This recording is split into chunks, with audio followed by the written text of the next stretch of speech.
Hello students, welcome to Gyanam institute Amritsar. So ਅਸੀਂ PSSB ਦੀ series start ਕੀਤੀ ਹੈ ਮੈਥਸ ਦੇ ਪਰਸਪੈਕਟਿਵ ਦੇ ਵਿੱਚ। ਸੋ ਫਸਟ ਵੀਡੀਓ ਮੈਂ ਆਲਰੇਡੀ ਪੁੱਟ ਕੀਤੀ ਸੀਗੀ, ਤੋ ਅਗਰ ਤੁਸੀਂ ਉਹ ਫਸਟ ਵੀਡੀਓ ਨਹੀਂ ਦੇਖੀ ਤਾਂ ਫਸਟ ਵੀਡੀਓ ਦੇਖ ਲਓ, ਠੀਕ ਹੈ। 20 ਕੁਐਸਚਨਸ ਡਿਸਕਸ ਕੀਤੇ ਸੀ। ਅੱਜ ਦੀ ਕਲਾਸ ਦੇ ਵਿੱਚ ਵੀ ਨੈਕਸਟ 20 ਕੁਐਸਚਨਸ ਹੋਰ ਡਿਸਕਸ ਕਰਾਂਗੇ, ਜਿਹੜੇ ਕਿ ਇੰਪੋਰਟੈਂਟ ਹੈ PSSB ਦੇ ਪੁਆਇੰਟ ਆਫ ਵਿਊ ਨਾਲ। ਬਹੁਤ ਸਾਰੀ ਵੈਕੈਂਸੀਜ਼ ਜਿਹੜੀਆਂ ਆ ਰਹੀਆਂ ਵਾ, ਜਿੱਦਾਂ ਕਿ ਸਾਨੂੰ ਪਤਾ ਐਕਸਾਈਜ਼ ਇੰਸਪੈਕਟਰ ਵੈਕੈਂਸੀ ਜਿਹੜੀ ਹੈ ਆਲਰੇਡੀ ਜਨਵਰੀ 'ਚ ਆਈ ਸੀ, ਉਹਦਾ ਐਗਜ਼ਾਮ ਹੋਣਾ ਹਜੇ ਪੈਂਡਿੰਗ ਹੈ। ਐਕਸਾਈਜ਼ ਡਿਪਾਰਟਮੈਂਟ ਦੇ ਵਿੱਚ ਹੋਰ 300-350 ਪੋਸਟਾਂ ਨਿਊ ਆ ਸਕਦੀਆਂ। ਸੀਨੀਅਰ ਅਸਿਸਟੈਂਟ ਦੀਆਂ 100-150 ਪੋਸਟਾਂ ਜੋ ਹੈ ਐਡ ਹੋਣਗੀਆਂ। ਜੇਲ੍ਹ ਵਾਰਡਰ ਦਾ ਐਗਜ਼ਾਮ ਆ ਰਿਹਾ ਹੈ, ਪਟਵਾਰੀ 1100 ਪੋਸਟਾਂ ਆ ਰਹੀਆਂ, ਠੀਕ ਹੈ। ਸੋ ਡਿਫਰੈਂਟ ਡਿਪਾਰਟਮੈਂਟਸ ਦੇ ਵਿੱਚ ਡਿਫਰੈਂਟ ਜਿਹੜੀ ਵੈਕੈਂਸੀਜ਼ ਹੈ ਉਹ PSSB ਲਿਆ ਰਿਹਾ ਵਾ। ਉਹ ਜਿੱਦਾਂ ਕਿ ਸਾਨੂੰ ਪਤਾ ਵੀ 27 ਦੀ ਸਟਾਰਟਿੰਗ ਦੇ ਵਿੱਚ ਇਲੈਕਸ਼ਨਸ ਹੈ, ਤੇ ਸਾਡੇ ਕੋਲ ਅੱਜ ਤੋਂ 1 ਸਾਲ ਬਚਦਾ ਹੈ, ਜਿਹਦੇ ਵਿੱਚ ਉਹ ਨੋਟੀਫਿਕੇਸ਼ਨ ਨਿਕਲੂਗੀਆਂ, ਪੇਪਰ ਕੰਡਕਟ ਹੋਣਗੇ, ਠੀਕ ਹੈ, ਤਾਂ ਜੋ ਪ੍ਰੋਸੈਸ ਪੂਰਾ ਕੰਪਲੀਟ ਹੋ ਸਕੇ, ਠੀਕ ਹੈ ਜੀ। ਨੈਬ ਤਹਿਸੀਲਦਾਰ ਦੀਆਂ ਪੋਸਟਾਂ ਵੀ ਆਊਟ ਹੋਈਆਂ ਵਾ। ਸੋ ਉਹਨਾਂ ਨੂੰ ਦੇਖਦੇ ਹੋਏ ਅਸੀਂ ਇੰਪੋਰਟੈਂਟ ਜੋ ਕੁਐਸਚਨਸ ਹੈ ਉਹ ਡਿਸਕਸ ਕਰ ਰਹੇ ਹਾਂ, ਠੀਕ ਹੈ। ਸੋ ਅਗਰ ਤੁਸੀਂ ਫਸਟ ਕਲਾਸ ਨਹੀਂ ਦੇਖੀ ਤਾਂ ਫਸਟ ਕਲਾਸ ਪਹਿਲਾਂ ਦੇਖ ਲਓ, ਫਿਰ ਸੈਕਿੰਡ ਕਲਾਸ ਹੈ ਉਹ। ਹਾਲਾਂਕਿ ਕੁਝ ਲਿੰਕ ਨਹੀਂ ਹੈ ਆਪਸ ਦੇ ਵਿੱਚ, ਨਿਊ ਕੁਐਸਚਨਸ ਹੈ ਜੋ ਇੰਪੋਰਟੈਂਟ ਕੁਐਸਚਨਸ ਹੈ PSSB ਦੇ ਪੁਆਇੰਟ ਆਫ ਵਿਊ ਦੇ ਨਾਲ, ਠੀਕ ਹੈ। ਅਗਰ ਤੁਸੀਂ ਆਫਲਾਈਨ ਕੋਚਿੰਗ ਲੈਣਾ ਚਾਹੁੰਦੇ ਹੋ ਅੰਮ੍ਰਿਤਸਰ ਜਾਂ ਅੰਮ੍ਰਿਤਸਰ ਦੇ ਅਰਾਊਂਡ ਤੁਸੀਂ ਹੋ, ਤਾਂ ਤੁਸੀਂ ਵਿਜ਼ਿਟ ਕਰ ਸਕਦੇ ਹੋ ਗਿਆਨਮ ਇੰਸਟੀਚਿਊਟ, ਜੋ ਕਿ ਗੁਰੂ ਨਾਨਕ ਦੇਵ ਯੂਨੀਵਰਸਿਟੀ ਦੇ ਸਾਹਮਣੇ UT ਮਾਰਕੀਟ ਦੇ ਵਿੱਚ ਹੈ, ਠੀਕ ਹੈ। ਚਲੋ ਫਸਟ ਕੁਐਸਚਨ ਤੋਂ ਸਟਾਰਟ ਕਰਦੇ ਹਾਂ। ਸੋ ਫਸਟ ਕੁਐਸਚਨ ਕੀ ਹੈ? ਫਸਟ ਕੁਐਸਚਨ ਹੈ ਸਾਡੇ ਕੋਲ ਸਿੰਪਲ ਇੰਟਰਸਟ ਕੰਪਾਊਂਡ ਇੰਟਰਸਟ ਦਾ ਕੁਐਸਚਨ ਹੈ। ਬੇਸਿਕਲੀ ਉਹ ਪੁੱਛ ਰਿਹਾ ਵਾ ਕਿ on a certain sum of money the simple interest for 2 years is 500। So ਆਪਾਂ ਸਿੰਪਲ ਇੰਟਰਸਟ ਦੇ ਵਿੱਚ ਪੜ੍ਹਦੇ ਹਾਂ ਕਿ ਜੋ ਸਿੰਪਲ ਇੰਟਰਸਟ ਹੁੰਦਾ ਉਹ ਹਰ ਸਾਲ ਸਿੰਪਲ ਕਿਉਂ ਹੈ? ਕਿਉਂਕਿ ਹਰ ਸਾਲ ਸੇਮ ਹੈ। ਅਗਰ 2 ਸਾਲ ਦੇ ਵਿੱਚ 50-50 ਹੈ ਤਾਂ ਮੈਂ ਕਹੂੰਗਾ ਕਿ ਇੱਕ ਸਾਲ 25 ਰੁਪਏ ਮਿਲੇ ਸੀ, ਅਗਲੇ ਸਾਲ 25 ਰੁਪਏ ਮਿਲੇ ਸੀਗੇ। तो पुछ रहा वा कि अगर ਇਹ 50 रुपीज़ ਦੇ ਉੱਤੇ 50 रुपीज़ ਵਿਆਜ ਹੈ 2 ਸਾਲ ਦਾ ਕਿਸੇ ਪ੍ਰਿੰਸੀਪਲ ਦੇ ਉੱਤੇ, ਤਾਂ ਕੰਪਾਊਂਡ ਇੰਟਰਸਟ ਤੇ ਸਿੰਪਲ ਇੰਟਰਸਟ ਦਾ ਫਰਕ ਕੀ ਹੋਊਗਾ ਉਹਦੇ ਵਿੱਚ, ਠੀਕ ਹੈ, 5% ਦੇ ਵਿਆਜ ਤੇ। ਸੋ ਇਹ ਡਿਫਰੈਂਸ ਦਾ ਸਾਡੇ ਕੋਲ ਫਾਰਮੂਲਾ ਹੁੰਦਾ ਵਾ, ਡਿਫਰੈਂਸ ਦਾ ਹੁੰਦਾ ਵਾ PR² / 100²। ਹੁਣ ਇਹਦੇ ਵਿੱਚ ਕੀ ਹੈ? ਰੇਟ ਆਫ ਇੰਟਰਸਟ ਤਾਂ ਮੈਨੂੰ ਪਤਾ ਹੈ, ਡਿਫਰੈਂਸ ਮੈਂ ਨਿਕਾਲਣਾ ਵਾ, ਪ੍ਰਿੰਸੀਪਲ ਨਹੀਂ ਪਤਾ ਸਾਨੂੰ। ਸੋ ਸਾਨੂੰ ਕੀ ਦੱਸ ਰਿਹਾ ਵਾ ਕਿ 25 ਰੁਪਏ 2 ਵਾਰ ਇੰਟਰਸਟ ਮਿਲਿਆ 2 ਸਾਲ, ਸੋ ਜੋ ਕਿ 5% ਹੈ। ਸੋ ਮੈਂ ਕਹਿ ਸਕਦਾ ਕਿ ਜੋ 5% ਦੀ 1 ਸਾਲ ਦੀ ਵੈਲਿਊ ਹੈ, ਕਿਉਂਕਿ ਰੇਟ ਆਫ ਇੰਟਰਸਟ ਤਾਂ ਪਰ ਐਨਮ ਹੁੰਦਾ ਵਾ, ਹਰ ਸਾਲ ਹੁੰਦਾ ਵਾ, ਹਰ ਸਾਲ ਦਾ ਵਿਆਜ 5% ਜੋ ਕਿ 25 ਹੈ।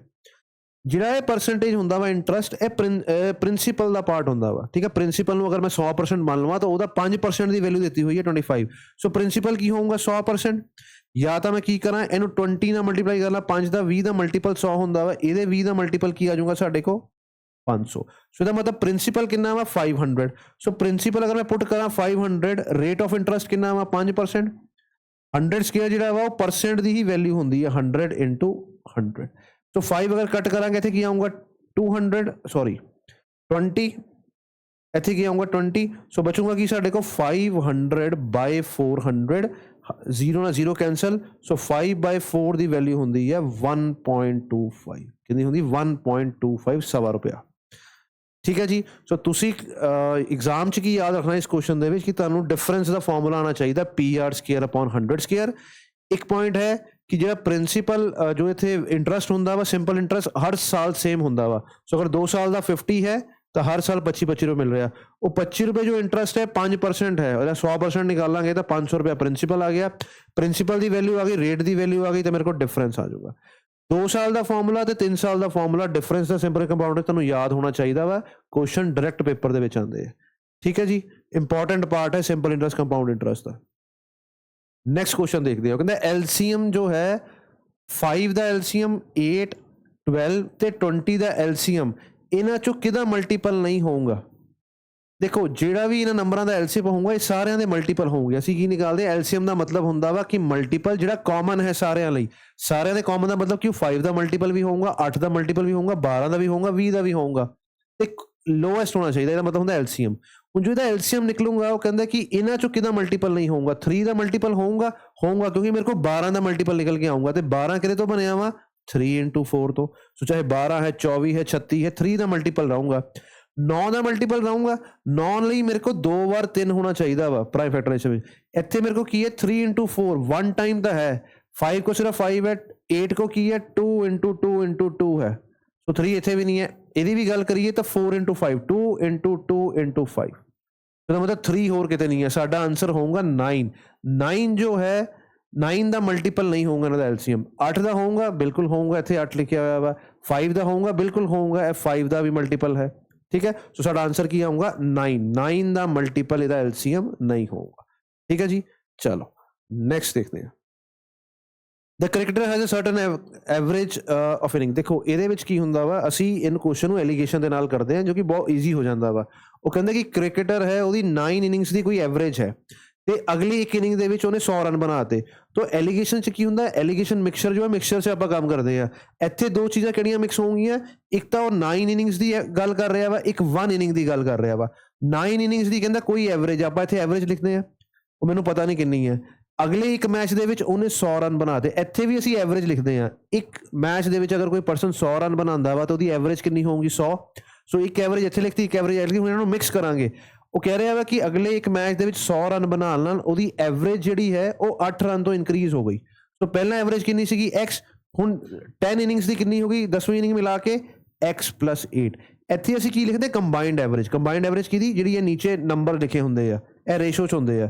ਮਤਲਬ 9 ਤੇ 10 ਇਨਿੰਗਸ ਦੀ ਐਵਰੇਜ ਕਿੰਨੀ ਹੈ, x + 8 ਹੈ। ਉਹਨਾਂ ਨੂੰ ਆਪਾਂ ਕਿੱਦਾਂ ਡੀਲ ਕਰਦੇ, ਇਹਦੇ ਵਿੱਚੋਂ ਇਹਨੂੰ ਮਾਈਨਸ ਕਰਾਂਗੇ ਤਾਂ ਇਕੁਅਲ ਟੂ ਦਿਸ ਆਏਗਾ, ਇਹਦੇ ਵਿੱਚੋਂ ਇਹਨੂੰ ਮਾਈਨਸ ਕਰਾਂਗੇ ਤਾਂ ਇਕੁਅਲ ਟੂ ਦਿਸ ਆਏਗਾ। ਸੋ ਮੈਂ ਲਿਖ ਦੇਣਾ ਤੁਹਾਡੇ ਪੁਆਇੰਟ ਆਫ ਵਿਊ ਨਾਲ, ਐਗਜ਼ਾਮ 'ਚ ਇੰਨੀ ਵੱਡੀ ਚੀਜ਼ ਲਿਖਣੀ ਨਹੀਂ ਹੁੰਦੀ। 100 - x - 8 ਇਹ ਬਰਾਬਰ ਹੈ 9 ਦੇ। 100 - x - 8 ਇਹ 9 ਦੇ ਬਰਾਬਰ ਹੈ। ਫਿਰ ਉਸ ਤੋਂ ਬਾਅਦ x + 8 ਦੇ ਵਿੱਚੋਂ ਅਸੀਂ ਮਾਈਨਸ ਕੀ ਕਰ ਦੇਣਾ ਵਾ, ਇਹ ਵਾਲਾ x, ਇਹ ਵੈਲਿਊ ਬਰਾਬਰ ਹੈ 1 ਦੇ। ਸੋ x ਪਲੱਸ ਤੇ ਨੈਗੇਟਿਵ ਕੈਂਸਲ ਹੋ ਗਿਆ। 100 ਚੋਂ 8 ਗਏ, ਕਿੰਨੇ ਆ ਗਏ 92। ਹੁਣ ਇੱਥੇ 8 ਬਚਿਆ, 8 ਨੂੰ 9 ਨਾਲ ਮਲਟੀਪਲਾਈ ਕਰਾਂਗੇ ਤਾਂ ਕਿੰਨਾ ਆ ਗਿਆ ਇੱਥੇ 72। ਇੱਥੇ ਮੇਰੇ ਕੋਲ ਕਿੰਨਾ ਆ ਜਾਊਗਾ -x। ਸੋ x ਨੈਗੇਟਿਵ 'ਚ ਉਸ ਜਗ੍ਹਾ ਪੋਜ਼ਿਟਿਵ 'ਚ ਆ ਜਾਊਗਾ। 92 ਚੋਂ 72 ਮਾਈਨਸ ਕਰਾਂਗੇ ਤਾਂ ਕਿੰਨੀ ਵੈਲਿਊ ਆ ਗਈ 20। ਸੋ ਮੇਰੇ ਕੋਲ ਜੋ x ਦੀ ਵੈਲਿਊ ਇੱਥੇ ਆ ਗਈ ਉਹ ਕਿੰਨੀ ਹੈ ਸਾਡੇ ਕੋਲ 20। ਉਹ ਮੈਨੂੰ ਪੁੱਛ ਰਿਹਾ ਵਾ ਕਿ ਕੈਲਕੂਲੇਟ ਦਾ ਨਿਊ ਐਵਰੇਜ। ਨਿਊ ਐਵਰੇਜ ਮਤਲਬ 10 ਇਨਿੰਗਸ ਤੋਂ ਬਾਅਦ ਕਿੰਨੀ ਹੈ, x + 8। x ਦੀ ਵੈਲਿਊ 20 ਹੈ, 'ਚ 8 ਐਡ ਕਰ ਦੋ, ਮੇਰਾ ਆਂਸਰ ਜੋ ਹੈ ਕਿੰਨਾ ਆ ਜਾਊਗਾ 28। ਨਿਊ ਐਵਰੇਜ ਕਿੰਨੀ ਆ ਗਈ 28 ਆ ਗਈ। ਠੀਕ ਹੈ ਜੀ, ਐਵਰੇਜ ਦਾ ਕੁਐਸਚਨ ਆ, ਅਸੀਂ ਐਲੀਗੇਸ਼ਨ ਨਾਲ ਕਰਦੇ। ਐਵਰੇਜ ਦੇ 60, 70, ਇਵਨ 80% ਕੁਐਸਚਨ ਜੋ ਹੈ ਅਸੀਂ ਐਲੀਗੇਸ਼ਨ ਦੇ ਨਾਲ ਸੋਲਵ ਕਰ ਦਿੰਦੇ ਹਾਂ। ਠੀਕ ਹੈ ਜੀ, ਚਲੋ ਨੈਕਸਟ ਕੁਐਸਚਨ ਦੇਖਦੇ ਹਾਂ। The compound interest on the sum at the rate of 5% for 2 years is this। ਇੱਥੇ ਮੈਨੂੰ ਨਾ ਇੰਟਰਸਟ ਦਿੱਤਾ ਹੋਇਆ, ਕਿਹੜਾ ਕੰਪਾਊਂਡ ਇੰਟਰਸਟ ਦਿੱਤਾ ਹੋਇਆ 2 ਸਾਲ ਦਾ। ਦੇਖੋ ਅਗਰ ਇਹ ਪ੍ਰਿੰਸੀਪਲ ਹੈ ਨਾ ਸਾਡੇ ਕੋਲ, ਤੇ ਕੰਪਾਊਂਡ ਇੰਟਰਸਟ ਕਿੱਦਾਂ ਹੁੰਦਾ ਸਾਡੇ ਕੋਲ 2 ਸਾਲ ਦਾ 5% ਵਧਿਆ। 5% ਦਾ ਮਤਲਬ ਕਿੰਨਾ ਹੋ ਗਿਆ ਕਿ ਪ੍ਰਿੰਸੀਪਲ 105% ਹੋ ਗਿਆ। ਹੁਣ 105% ਤੋਂ ਜਦੋਂ ਅਸੀਂ ਓਪਨ ਕਰਦੇ ਹਾਂ ਤਾਂ ਨੀਚੇ ਕੀ ਆ ਜਾਂਦਾ 100। ਕੁਝ ਚੀਜ਼ਾਂ ਵਾ ਜਿਹੜੀਆਂ ਤੁਸੀਂ ਡਾਇਰੈਕਟਲੀ ਯਾਦ ਕਰਨੀਆਂ, ਪੇਪਰ 'ਚ ਆਪਾਂ ਡਾਇਰੈਕਟਲੀ ਲਿਖਦੇ ਹਾਂ। ਤੈਨੂੰ ਮੈਂ ਦੱਸ ਰਿਹਾ ਕਿੱਦਾਂ। ਦੇਖੋ ਜਦੋਂ ਵੀ 100 ਦੇ ਉੱਪਰ 5 ਦੇ ਮਲਟੀਪਲ ਦੇ ਵਿੱਚ ਨੰਬਰ ਵੱਧ ਰਿਹਾ ਜਾਂ ਘਟ ਰਿਹਾ, ਅਗਰ ਮੈਨੂੰ ਕਹਿੰਦਾ 5% ਡਿਕਰੀਜ਼ ਤਾਂ ਮੈਂ 95 ਲਿਖਦਾ, 10% ਡਿਕਰੀਜ਼ ਤਾਂ 90, 15% ਡਿਕਰੀਜ਼ ਤਾਂ 85, 15% ਅਗਰ ਨੰਬਰ ਇਨਕਰੀਜ਼ ਹੋ ਜਾਊਗਾ ਤਾਂ 115। 5 ਦੇ ਮਲਟੀਪਲ 'ਚ ਡਿਕਰੀਜ਼ ਇਨਕਰੀਜ਼ ਹੋ ਰਿਹਾ ਵਾ ਤਾਂ 100 ਹਮੇਸ਼ਾ 5 ਦੇ ਟੇਬਲ 'ਚ 20 'ਚ ਕੱਟ ਹੁੰਦਾ ਵਾ, ਕਿਉਂਕਿ ਉੱਪਰ ਇੱਕ ਵਾਰ 5 ਜ਼ਿਆਦਾ ਲਿਖਿਆ ਤਾਂ ਇੱਥੇ ਮੈਂ ਕੀ ਲਿਖੂੰਗਾ 21। ਸੋ ਜਦੋਂ ਵੀ 5% ਇਨਕਰੀਜ਼ ਹੋਊਗਾ ਅਸੀਂ ਕਹਾਂਗੇ ਕਿ 21/20 ਹੋ ਗਈ ਮਨੀ। ਇਹ 5% ਇਨਕਰੀਜ਼ ਹੈ।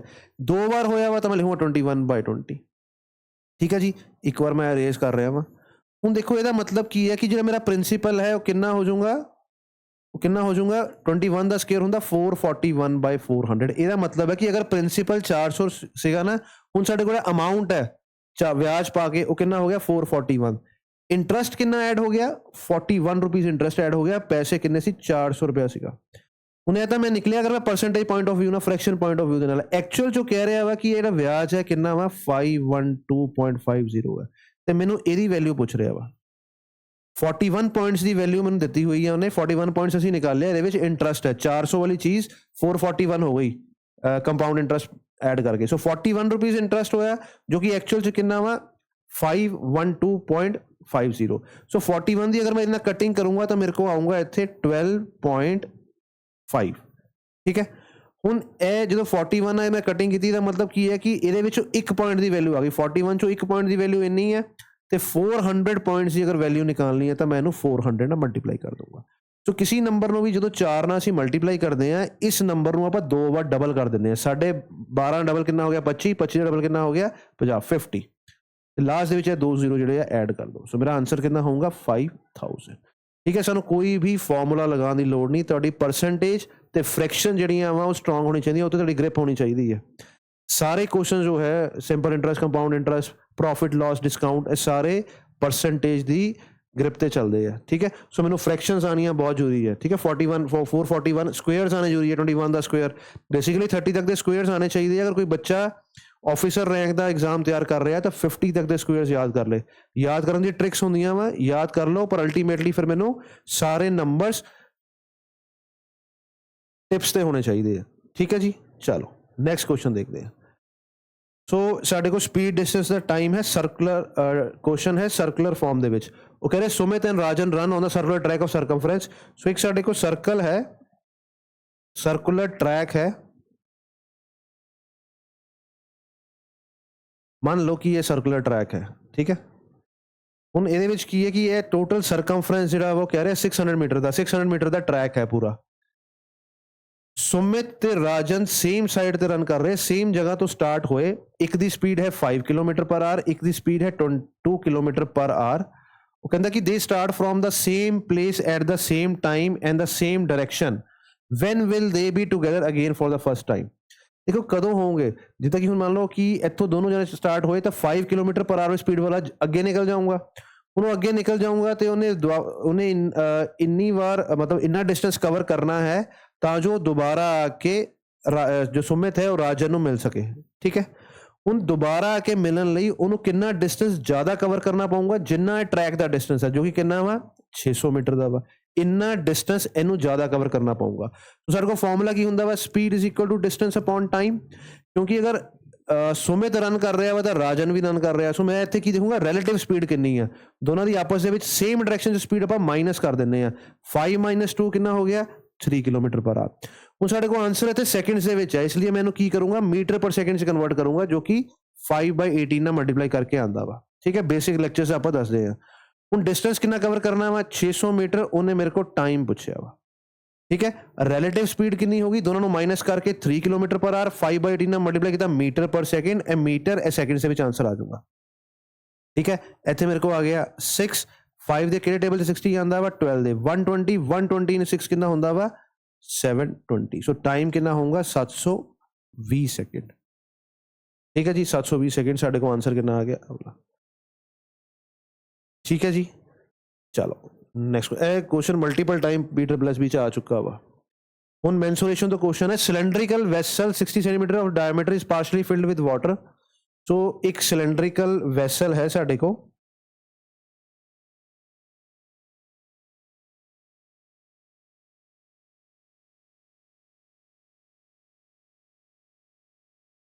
ठीक है जी। ये पार्शली फिल्ड विद वाटर है। वो कहता कि ये एक सफीयर ड्रॉप किया गया। सफीयर की हुंदा वा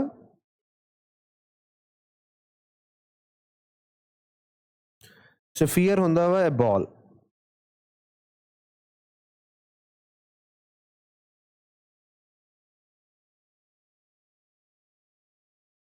ठीक है। ये की है एक बॉल ड्रॉप कर दी गई, जिहदे करके की होगा ਇਹਦਾ पानी का लैवल वध जाऊगा।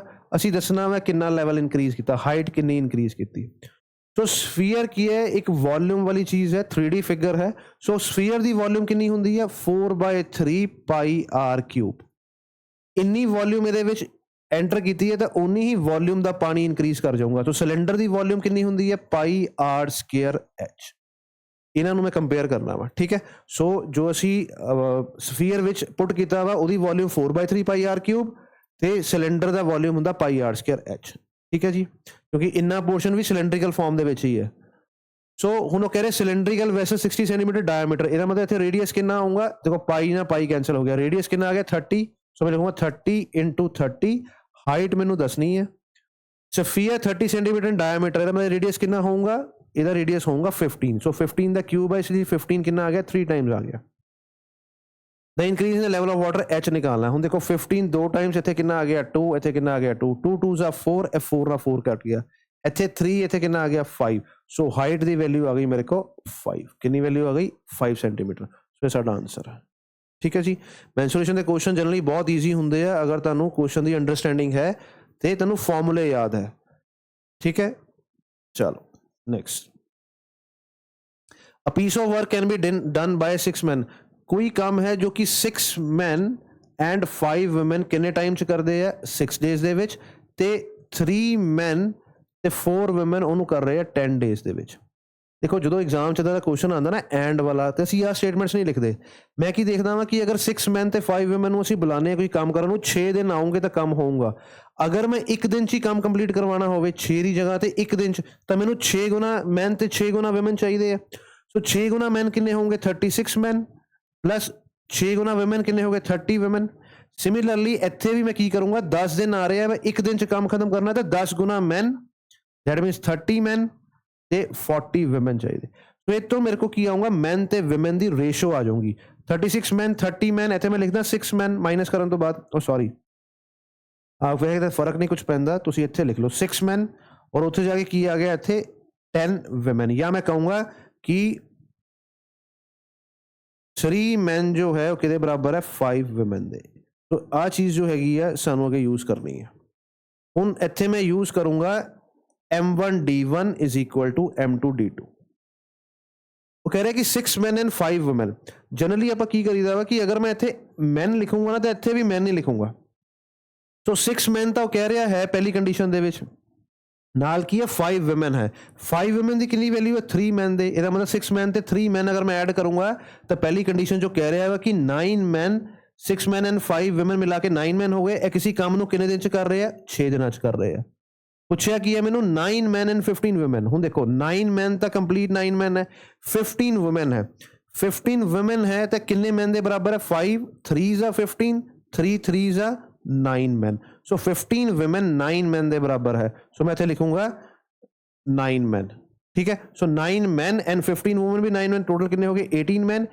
18 मैन उसी काम को किन्ने दिनों च करोगे यह क्वेश्चन है।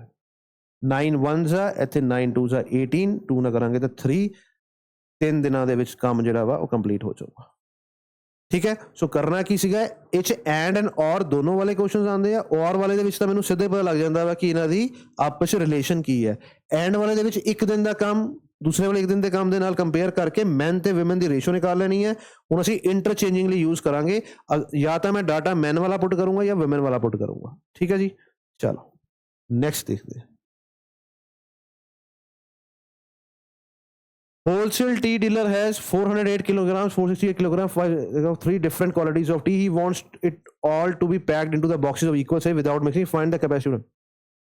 देखो 408 किलो की एक टी है और 468 किलो है तो 516 किलो है। कहना इन्होंने इदा पैकेट से आप पैक करना वा कि मिक्स भी ना करिए। तो ਜਿਹੜੇ ਪੈਕੇਟਸ ਹੈ ਉਹ ਮੈਕਸਿਮਮ ਕਪੈਸਿਟੀ ਦੇ ਬਣਨ। ਮੈਕਸਿਮਮ ਕਪੈਸਿਟੀ ਮੀਨਸ ਅਗਰ ਤੁਸੀਂ ਮੈਨੂੰ ਕਹੋ ਕਿ 1-1 ਕਿਲੋ ਦੇ ਕਰਨੇ ਆ ਤਾਂ 408 ਪੈਕੇਟ ਆ ਜਾਊਗੇ 468 ਪੈਕੇਟ ਆ ਜਾਊਗੇ 516 ਪੈਕੇਟ ਆ। ਕੋਈ ਮਿਕਸਿੰਗ ਨਹੀਂ ਕਰਨੀ ਬਈ ਇੰਨੇ ਪੈਕੇਟ ਬਣ ਗਏ। ਪਰ 1 ਕਿਲੋ ਵਾਲੇ ਪੈਕ ਨਹੀਂ ਕਰਨੇ ਮੈਕਸਿਮਮ ਕਰਨੇ ਆ।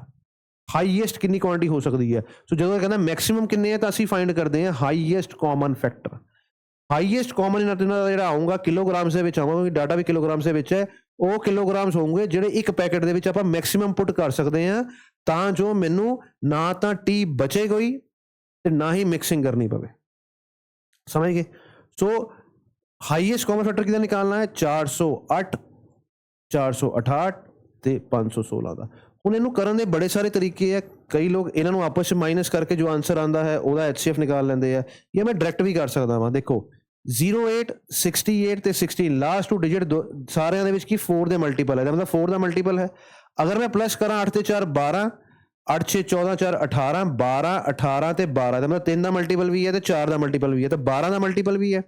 तो अगर मैं 12 ਦੇ ਨਾਲ ਇਹਦੀ ਕਟਿੰਗ ਕਰਾਂ ਇਹ ਮੈਂ ਹਾਈਐਸਟ ਕਾਮਨ ਫੈਕਟਰ ਨਿਕਾਲ ਰਿਹਾ ਵਾਂ। ਇਹ ਲੌਂਗ ਡਿਵੀਜ਼ਨ ਮੈਥਡ LCM ਦਾ ਨਹੀਂ ਹੈ। ਲੌਂਗ ਡਿਵੀਜ਼ਨ ਮੈਥਡ HCF ਦਾ ਹੈ। ठीक है जी। डिफरेंस होता दोनों। सो 12 3 का कितना होगा 36 बचा कितना 48 यहाँ पे आ गया 4। 12 3 36 बच गया 108 108 होता है 9 का 12 9 जा 108 12 4 जा 48 बचा 36 यहाँ पे आ गया 3। अब ये आगे अगर मैं देखूं तो 43 ये क्या है प्राइम नंबर है। या तो 43 के मल्टीपल में नंबर हो तो कट करेंगे नहीं तो क्या ये कटिंग नहीं होगी।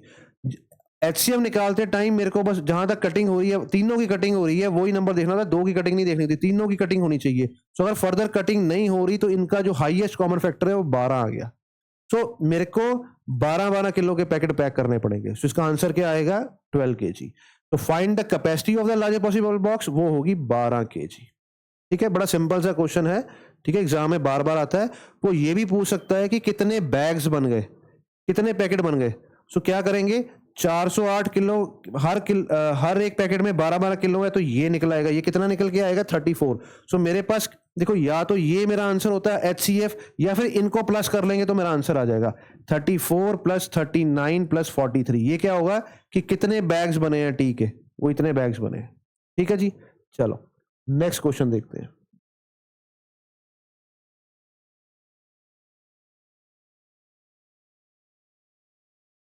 ये भी इंपॉर्टेंट क्वेश्चन है, कहते हैं simple mechanical device has 4 gears. ठीक है, अब देखो ये मशीन कैसी है, जैसे कि आपने देखा होगा कि गियर वाली मशीन होती है, ठीक है, और जो दूसरे साइड होता है उसका जो गियर है इंटरलॉकिंग होती है।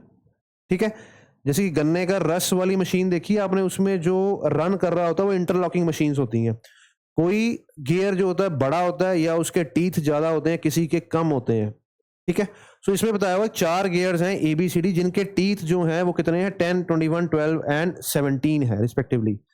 अब ये जो मशीन है स्टिल पे है, कहता है ये स्टार्ट होगी, if we start the mechanism from the rest, how many revolution will the largest gear कौन सा, 21 वाला। कहता है कि मैकेनिज्म स्टार्ट करें तो ये जो 21 टीथ वाला सर्कल है, जो चक्र है, ये कितनी बार घूमेगा before one full cycle is completed and the gear are in the position from the wheel started. इसका मतलब है कि जहां से ये स्टार्ट हुए सारे वापस वहीं आ जाएंगे। जैसे कि मान लो अगर ये 10 घूमेगा, ये तो अपनी जगह वापस आ जाएगा, पर बाकी अपनी जगह वापस नहीं आएंगे। क्यों? क्योंकि ये 21 के बाद वापस आएगा, ये 12 के बाद वापस आएगा, वो 17 के बाद वापस आएगा, तो सारे कोऑर्डिनेशन में वापस नहीं आएंगे। पर वो पूछ रहा है कि अगर सारे वापस दोबारा आ जाए स्टार्टिंग पे, तो जो बड़े वाला गियर है वो कितने रेवोल्यूशन कंप्लीट कर लेगा।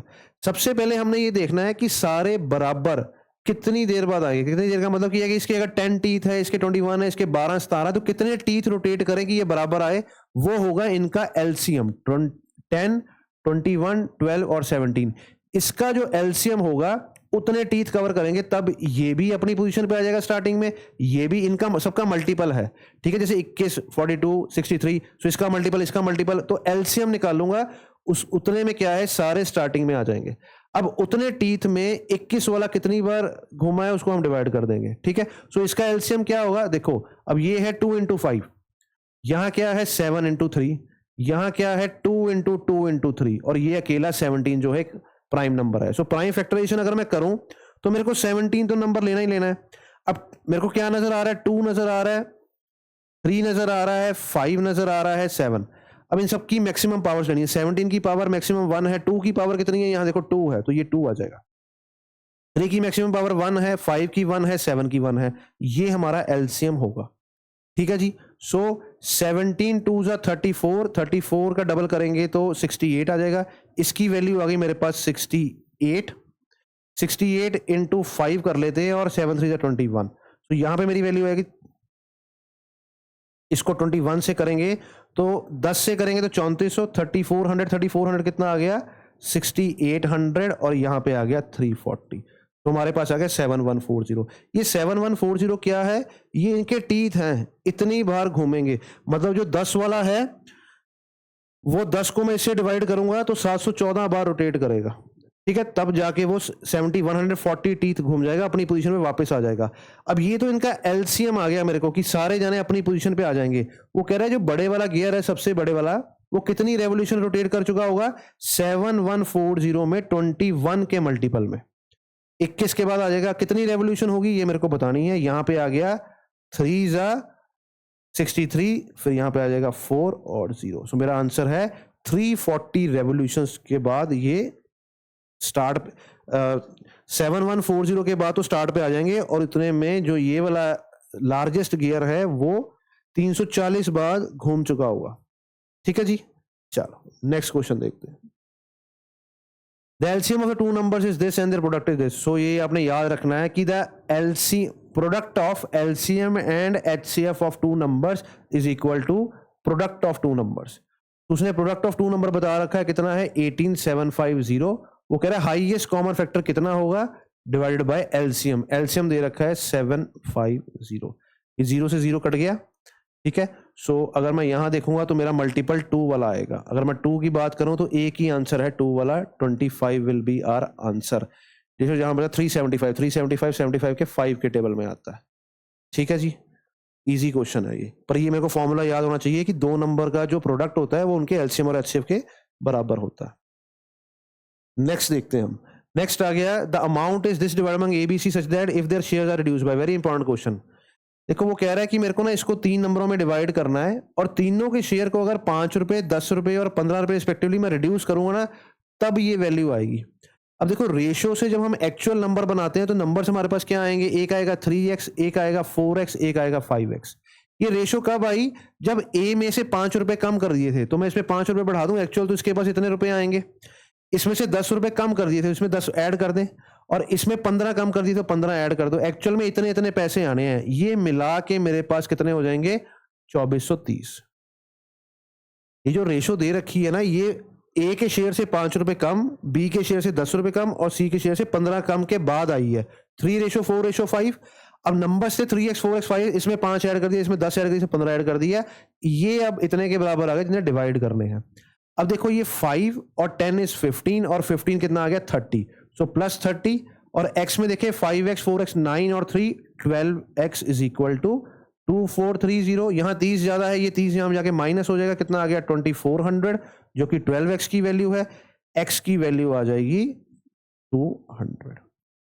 अब मुझसे पूछ रहा है कि b का शेयर बताओ। b का शेयर कितना था 4x प्लस 10, 4 तो उसकी रेशियो थी, 10 रुपीज कम थे, ऐड कर दिए। सो यहाँ पे अगर मैं 4 से मल्टीप्लाई करूंगा तो 800 और इसमें 10 जो है वो ऐड कर दो, मेरा आंसर है 810। बच्चे क्या करते हैं 800 को टिक कर देते हैं, तो अपना आंसर है 810। ठीक है जी, चलो नेक्स्ट क्वेश्चन देखते हैं। ये ट्रेन्स वाला क्वेश्चन है, कहता from the time the front of the train enters a platform it takes 25 seconds for the back of a train to leave. तो बेसिकली वो क्या कह रहा है कि अगर मान लो ये प्लेटफॉर्म है और ट्रेन यहां से एंटर करी है, ट्रेन जो है वो यहां से एंटर करी है और यहां से जब लीव कर गई ट्रेन, तो इसमें हमने देखना होता है कि ट्रेन कितना डिस्टेंस कवर करती है। ट्रेन अपनी लेंथ कवर करती है और प्लेटफॉर्म की लेंथ कवर करती है। ठीक है, सो अब वो कह रहा है कि इसने कवर कर लिया 25 सेकंड में, ये चीज कर ली 25 सेकंड्स में। सो मेरा फॉर्मूला क्या होता है, speed is equal to distance upon time. Time वो मेरे को कह रहा है कि 25 सेकंड्स में उसने कितना डिस्टेंस कवर कर लिया, length of train plus length of platform. अब इसकी स्पीड कितनी थी, वो कह रहा है with a constant speed of 54 kilometre per hour. अब आप देखो कि 54 किलोमीटर पर आवर ये सेकंड्स में दे रखा है, तो मैं क्या करूंगा 54 को मीटर पर सेकंड में कन्वर्ट करने के लिए 5/18, 18 3 है, तो यहाँ पे क्या आ गया 15। सो ये 15 इंटू 25 जो है ये है length of the train plus length of the platform, जिसकी वैल्यू मेरे पास कितनी आएगी 375 मीटर, इतनी आ गई। ठीक है, दोनों की मिला के मेरे को इंडिविजुअली पूछी है। अब देखो इसमें क्या कर सकते हैं, हमने देखना है कि मेरे को दोनों की मिला के 375 है, या तो मैं दूसरी निकाल लूं, मतलब मैं लेंथ ट्रेन की निकाल सकता हूं आगे डाटा पढ़ के, पर मैं देखूं कि दो ऐसे कौन से ऑप्शंस हैं, कौन सा ऑप्शन है जिसके दोनों के दोनों वैल्यूज को प्लस करके 375 आ रहा है। अब देखो यहां पे तो मेरे पास 5 आएगा ही नहीं, यहाँ 5 आ सकता है, यहाँ पे 5 आ सकता है, यहाँ पे भी 5 आ सकता है। अब देखो अब 275 बनाना है, ठीक है, मेरे को 375 बनाना है, तो ये भी आंसर हो सकता है। ठीक है, ये भी आंसर हो सकता है और ये भी आंसर हो सकता है। ठीक है,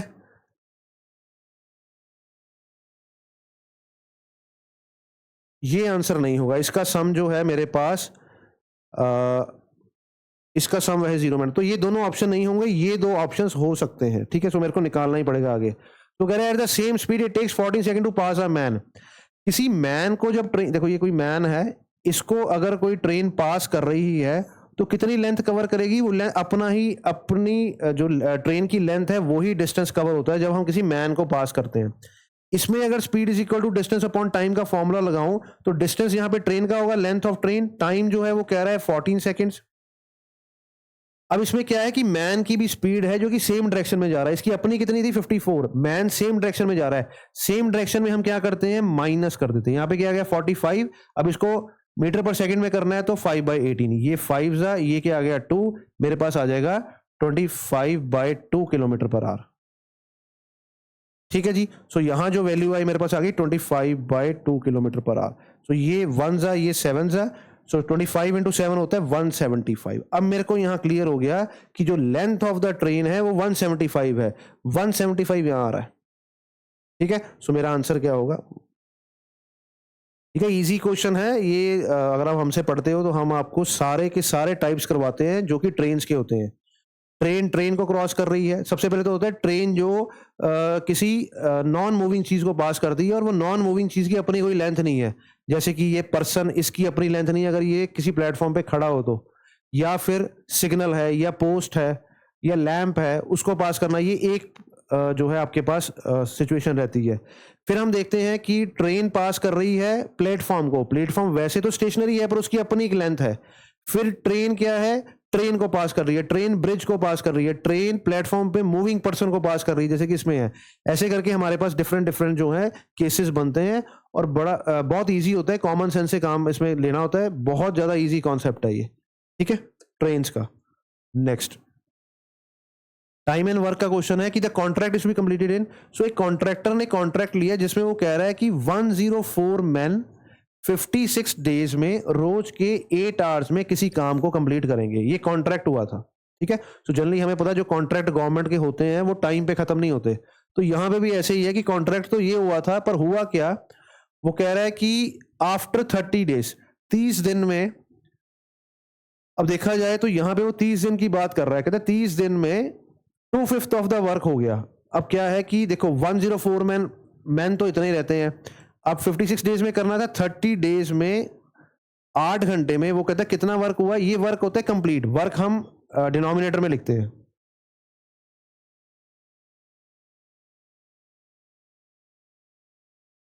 ये टोटल हम यूज करते हैं 4 वेरिएबल्स, जिसमें वर्क डन कहां आता है। तो ये कह रहा है कि 2/5 वर्क कंप्लीट हो गया। एक्चुअल में तो ये स्पीड पकड़नी थी, पर आप देखो कि 30 दिन में, जो कि 56 में तो कंप्लीट होना चाहिए था, 30 डेज हाफ से ज्यादा है, तो हाफ से ज्यादा काम हो जाना चाहिए था, पर एक्चुअल में कितना हुआ, 2/5 हुआ, जो कि 40% है। अब वो कह रहा है कि हाउ मेनी एडिशनल मैन, तो मैं यहां पे क्या लिख देता हूं, एक्स। टोटल कितने मैन है देख लेंगे बाद में, 104 माइनस कर लेंगे। वो कह रहा है एडिशनल मैन कितने लगाएं सो दैट द वर्क में be completed on time. On time का मतलब क्या है कि 30 डेज हो गए, बचे कितने, 26 डेज। टाइम पे खत्म करना है, पर अब जो काम है 8 घंटे की जगह 9 घंटे होगा। बचा हुआ काम कितना है, 2/5 हो गया, 3/5 रह गया, ठीक है। अब यहां से 5 से 5 की कटिंग करेंगे, 2 की कटिंग यहां कर दो 4 के साथ, 3 की कटिंग यहां कर दो 3 के साथ, ठीक है जी। अब देखो 26 के 4 के टेबल में आता है यहाँ पे 104, ठीक है। अब 3 के यहाँ पे 3 बच गया, बाकी खत्म है। यहाँ कितना आ गया 10, 4 4 16, यहाँ कितना आ गया 160। इसका मतलब है कि जो बचा हुआ काम था 26 दिन में करना है 9 घंटे रोज करके, वो 160 मैन करेंगे। उसने कहा था एडिशनल मैन कितने लगेंगे, पहले 104 थे, सो 104 माइनस कर दो, बचे कितने 56, ये एडिशनल मैन है।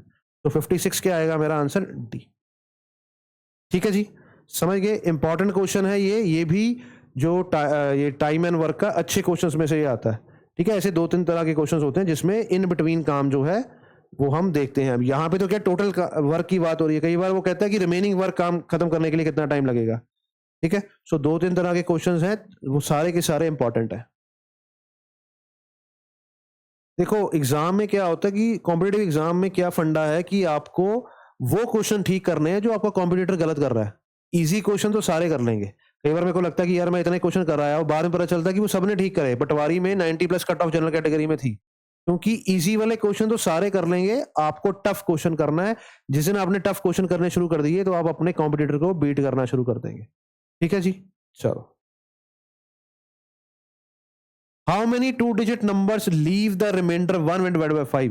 देखो कौन पहले तो कह रहा है 2 डिजिट नंबर कहां से स्टार्ट होते हैं, 10 से स्टार्ट होकर 99 पे जाते हैं। अब जब मैं 5 से डिवाइड करता हूं तो रिमाइंडर 1 कब आएगा, देखो जब तो 6 होगा, जैसे कि मान लो क्योंकि 2 डिजिट है तो 16, 26, या फिर मेरे पास क्या होगा 11 होगा, 11, 21 होगा ये। तो अगर मैं 11 to 20 की बात करूं तो या तो 11 नंबर मेरे को 1 रिमाइंडर देगा, या क्या देगा 16 नंबर। ऐसे ही क्या होगा 21 और 26। अब पहले 10 नंबर छोड़ दूं तो मेरे पास कितने 10 के मल्टीपल हैं, 9 मल्टीपल रह गए, ठीक है। समझ रहे हो ना, ये 11 से लेके 20 में 2 आ रहे हैं, मतलब ये 10 नंबरों में 2 आ रहे हैं। तो अब 10 के बाद नंबर कितने रह गए मेरे पास 90। सो 9 इंटू, देखो हर एक 10 में 2 आ रहे हैं और ऐसे 9 आएंगे, 9 इंटू 2 क्या होगा 18 ऐसे नंबर्स रहेंगे जो कि रिमाइंडर 1 देंगे व्हेन डिवाइडेड बाय 5, ठीक है। मैं ऐसे काउंट कर सकता हूं कि 11, 21, 31, 41, 51, पर हमें स्मार्ट प्ले करना होता है एग्जाम में। टाइम जो है वो बहुत प्रीशियस है, कहाँ पे, कॉम्पिटिटिव एग्जाम में। वैसे ही प्रीशियस है पर कॉम्पिटिटिव एग्जाम में तो बहुत ज्यादा प्रीशियस है, ठीक है। सो मेरे को लॉन्ग मेथड्स यूज नहीं करने होते मैथ्स में। Given that the volume of the spheres are in the ratio this, so volume, एक स्फीयर है वन, स्फीयर 1 एक 2, इसकी वॉल्यूम दे रखी है 64/27। देखो वॉल्यूम क्या होती है, बेसिकली वॉल्यूम आती है हमारे पास मीटर क्यूब में। तो इसका मतलब क्या है कि किसी नंबर का क्यूब किया हुआ है, और वो पूछ रहा है कि what will be the surface area. Areas आते हैं स्क्वायर में, एरियाज क्या आते हैं, स्क्वायर्स में, ठीक है। मैं क्यों बता रहा हूं, क्योंकि आपको देख के ही आंसर निकालना है, इसमें बहुत ज्यादा सॉल्व नहीं करना होता। वॉल्यूम क्यूब में है तो मेरे पास देखो, अब इसमें एम क्यूब की वैल्यूज दे रखी है, मेरे को एम स्क्वायर की बतानी है, तो मेरे को एम की वैल्यू पता होनी चाहिए। अब ये किसका क्यूब है, 64 4 का, और 27 किसका क्यूब है, 3 का। अब इनका वॉल्यूम में क्यूब आता है, तो मेरे को इन नंबरों को क्यूब किया है, तो मेरे पास ये नंबर आ गया। वो कह रहा है कि एरिया बताओ, तो स्क्वायर है, इसका स्क्वायर और इसका स्क्वायर कितना आ गया, 16/9। तो मेरा आंसर क्या होगा यहाँ पे, 16/9। ठीक है जी, बहुत इजी क्वेश्चन है, 10 सेकंड में सॉल्व करने वाला। नेक्स्ट क्वेश्चन देखते हैं। The diameter of the wheel is this, the distance travelled in 500 revolution. तो एक जैसे एक व्हील है, ठीक है, एक व्हील है हमारे पास, इसका जो डायमीटर है, डायमीटर क्या होता है, ये वाला पार्ट, डायमीटर जो है वो है 1.26 मीटर का। वो कह रहा है कि अगर ये 500 बार घूमेगा तो कितना डिस्टेंस करेगा। देखो एक बार अगर घूमे तो इसका पेरीमीटर क्या होता है, 2πr।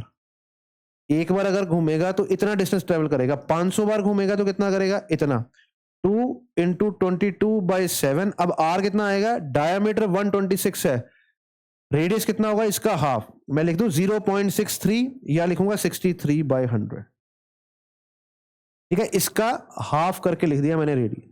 ये 2 0 यहां कट गए। अब 7 देखो कौन कहां पे कट हो रहा है, यहां पे 9 के टेबल में, ठीक है जी। अब यहां आ गया 44 और 9 5 45, 44 × 45 आ गया, जिसमें मैं 44 का स्क्वायर करके एक बार 44 ऐड कर सकता हूं। 44 का स्क्वायर होता है 36, और यहां पे 1936, इसमें आप 46 और ऐड कर दो, सॉरी 44 और ऐड कर दो, 1980 जो है मेरा आंसर है। देखो 40s के टेबल, 40s में अगर मेरे को स्क्वायर करनी हो ना, 41 to 50 के नंबर की स्क्वायर करना हो तो बड़ा इजी है। मेरे को ना सिर्फ यूनिट डिजिट चेक करना होता है। ये सिर्फ 41 to 50 के बीच में है, क्योंकि अगर आपको ऑफिसर लगा एग्जाम क्लियर करना है तो आपको 50 तक के स्क्वायर्स आने चाहिए। अब 41 की सीरीज में याद रखो, जैसे मैंने कैसे लिखा, ये यूनिट डिजिट चेक करना है। ये यूनिट डिजिट को अगर 10 बनाना है तो कौन सा नंबर चाहिए, 6, उसका स्क्वायर लिख दो 36। अब इसी में 15 ऐड कर दो, 15 और 4 कितने होते हैं, 19। जैसे कि 47 का आ गया, तो यूनिट डिजिट, दोनों बार यूनिट डिजिट देखना है। यूनिट डिजिट को 10 बनाना है तो 3 चाहिए, तो मेरे पास क्या आ जाएगा, 3 का स्क्वायर 09। अब इसमें 15 ऐड करेंगे तो क्या आ जाएगा, 22, ठीक है। ये इसका स्क्वायर आ जाता है। तो मैंने क्या किया कि 44 को 45 टाइम्स लिखना है, 44 को 44 टाइम्स लिखा तो 1936, एक बार और ऐड किया तो 1980 आ गया। इतना डिस्टेंस ये कवर करेगा, ठीक है जी। चलो नेक्स्ट क्वेश्चन देखते हैं।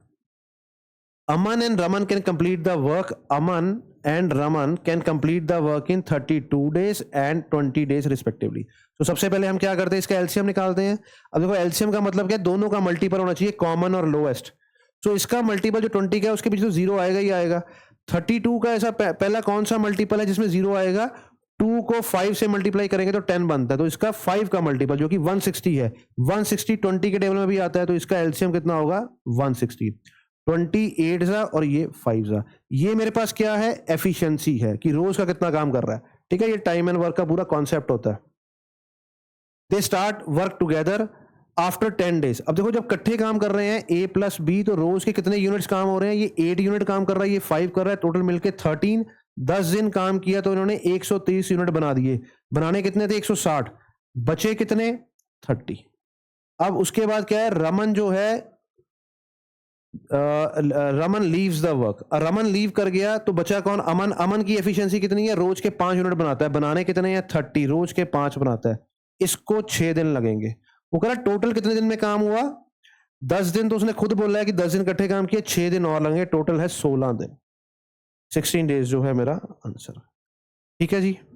चलो नेक्स्ट क्वेश्चन देखते हैं। Two cars cover the same distance at the speed of 60 kilometer and 64 kilometer per hour respectively. Find the distance traveled by them if the slower car takes 1 hour more than the faster car. देखो speed distance में ना मैं हालांकि इसको दो तरीके से कर सकता हूँ। आपको ना ये देखना होता है कि जब दो सिचुएशन दी हो, जैसे कि एक कार की स्पीड डिफरेंट है, दूसरे की डिफरेंट, दो सिचुएशन है, मतलब एक बार एक कार जा रही है, दूसरी बार दूसरी कार जा रही है। इनमें क्या होता है कि हमारे पास ना फॉर्मूला क्या है, speed is equal distance upon time. अब चेक करो कि तीनों में से कौन सा वेरिएबल सेम है, उसको इक्वेट कर दो। जैसे वो कह रहा है कि two cars cover the same distance. अब सेम डिस्टेंस का फॉर्मूला क्या होता है, स्पीड इनटू टाइम।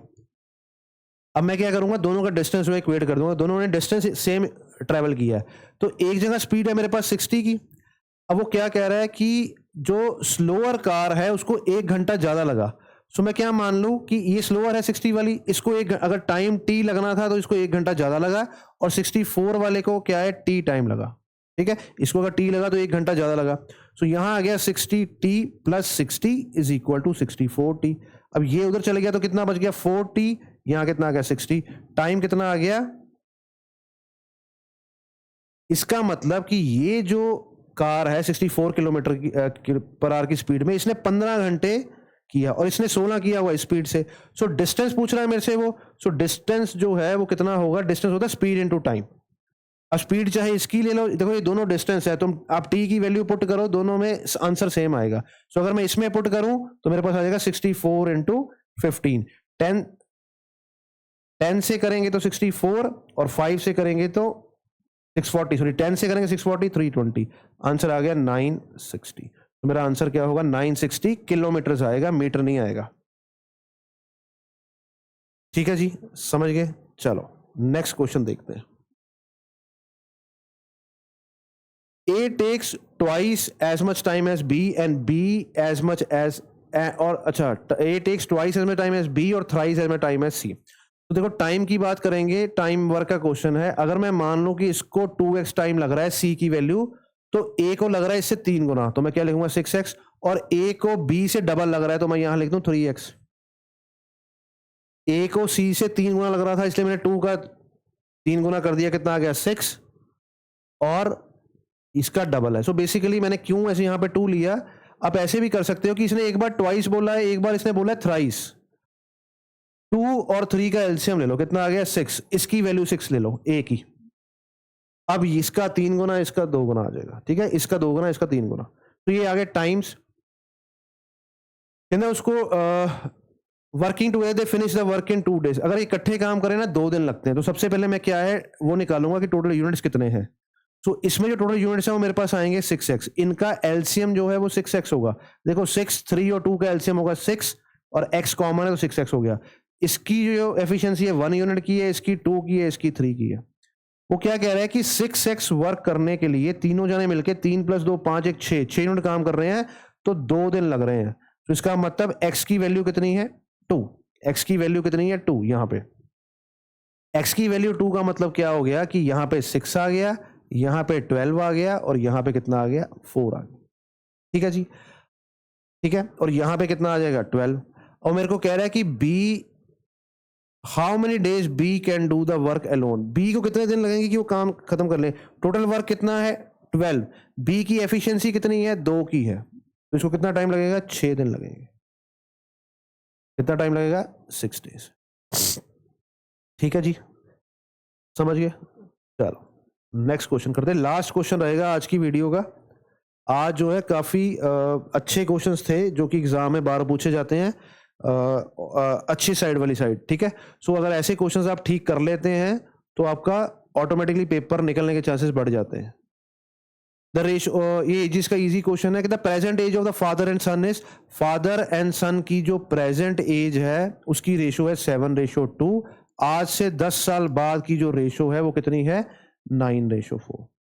अब देखो यहाँ पे गैप कितना है, 5 का। ठीक है, इसमें गैप्स जो होते हैं वो सेम करने होते हैं, यहाँ ऑलरेडी क्या है, सेम है। तो अगेन स्क्रीन पे 10-20 सेकंड का क्वेश्चन है। तो जब ये गैप सेम हो तो आप देखोगे कि अगर ये 10 साल का फर्क आया तो रेशियो में भी सेम फर्क है, +2। ये कब होता है, जब ये गैप सेम हो, नहीं तो हम सेम कर देते हैं। अब मैं कह सकता हूं कि रेशियो के तो 2 पॉइंट इंक्रीज हुए हैं, एक्चुअल में कितना फर्क था 10 साल का, तो रेशियो के 1 पॉइंट की वैल्यू कितनी आ गई, 5। तो रेशो की एक पॉइंट की वैल्यू 5 है, तो उसने पूछा फादर की प्रेजेंट एज बताओ। तो प्रेजेंट एज में रेशो फादर की 7 है, तो यहाँ आंसर कितना आ जाएगा 35 ईयर्स।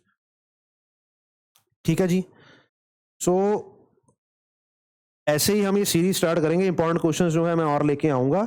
अगेन अगर आपने मैथ्स करनी है, मैथ्स सीखनी है या आपने फुल फ्लैग कोचिंग लेनी है तो आप ज्ञानम इंस्टीट्यूट विजिट कर सकते हैं। यहाँ पे जो मैथ्स की क्लासेस हैं या फिर जीएस की क्लासेस हैं, जो 2 इंपॉर्टेंट सब्जेक्ट्स माने जाते हैं, ये डेली लगती हैं 5 डेज। ठीक है, 5 मंडे टू फ्राइडे कंटिन्यूअसली आपके बैच में मैथ्स और जीएस जो है वो करवाई जाती है। ठीक है, थैंक यू।